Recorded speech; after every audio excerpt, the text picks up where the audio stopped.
So I know your mom's from Omaha. I know that she went to the University of Nebraska, ran track there.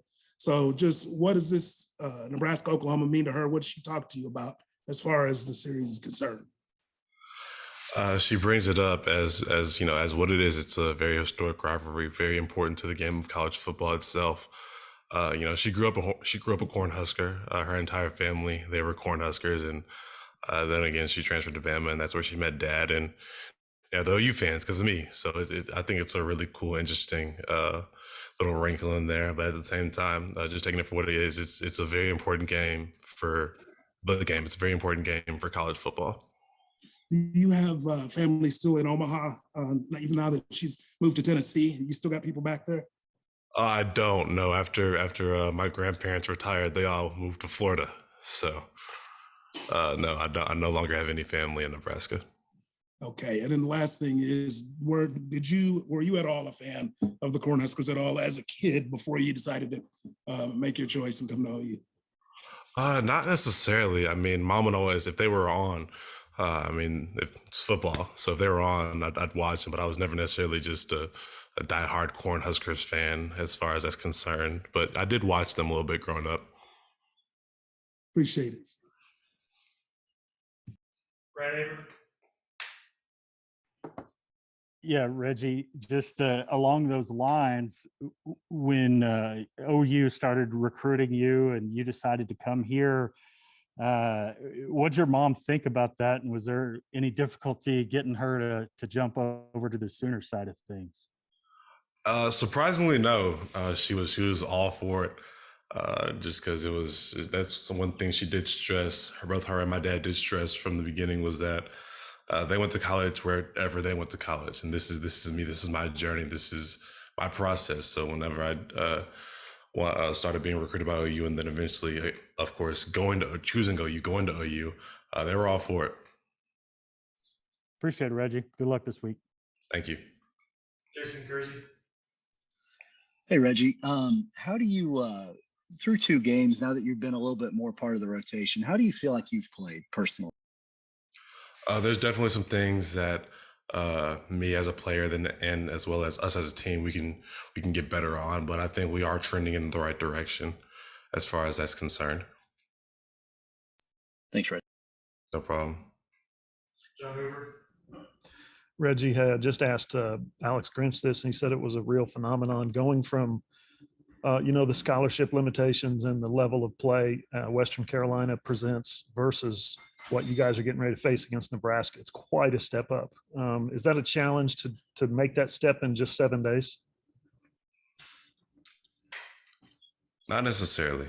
And the reason I say that is because the way we prepare is the way we prepare. We prepare the same way against anybody. It doesn't matter who we're playing as far as that's concerned. So it could be Western Carolina, it could be Nebraska like it is this week. As long as we prepare, as long as we do what we do, then we'll be all right.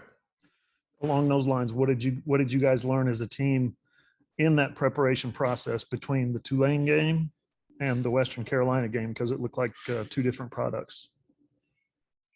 Again, the first game, we didn't necessarily have an identity. We were all out there, but we didn't necessarily have an identity as a team. And then coming back for West Carolina, we, as a team, we grew closer. From a preparation standpoint, we knew what we needed to do. We knew what they were going to do before they did it, just because of that preparation, that film time.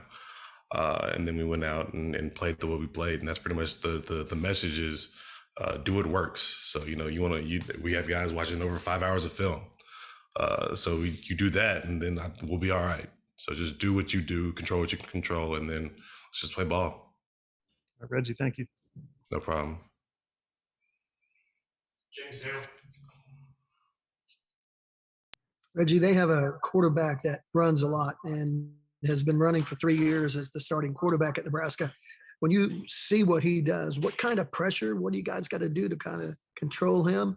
How are you going to control him? Because he has 250 yards of total offense every game. Just keep him in front of us. You know what I mean? Just keep him in front of us. And then just play ball. Just do what we do best. Let's stop the run. How difficult are the RPOs to stop that he runs? we've repped it in practice, and there have been some months, but at the same time, it's practice. It's Tuesday. Right. All right. So we play the game Saturday. We play the actual game Saturday, but it's Tuesday right now. So we have taken months, but at the same time, we've also seen these RPOs and we've gotten better at it. So there's no, again, it's Tuesday practice. And then tomorrow we'll have Wednesday and Thursday. We still have all these days of preparation to whereas I'm not worried about it. Hey, thanks. Good luck Saturday. Thank you. Go ahead to Ryan Haber. Yeah, Reggie, sort of along those lines, how important is it in a game like this with the quarterback that they've got on the other side to get pressure from the interior of the defensive line? And sort of along those lines, what kind of impact do you think a guy like Perrion Winfrey could have in this game? And what kind of growth have you seen from him, even here early in the season? P, man, he's one of my favorite guys to be around. Just talk about a game changer. He's a very dynamic player, a very dynamic pass rusher. Knows how to knock a guy off the ball and then get in the backfield and affect plays. And that's how he goes about every single play. So as far as guys like him, Isaiah Coe, Jalen Redmond, Josh Ellison, and the rest of the group, I think again with them in the inside, and then you have our guys on the edge. I feel like this could be a hell of a game for us.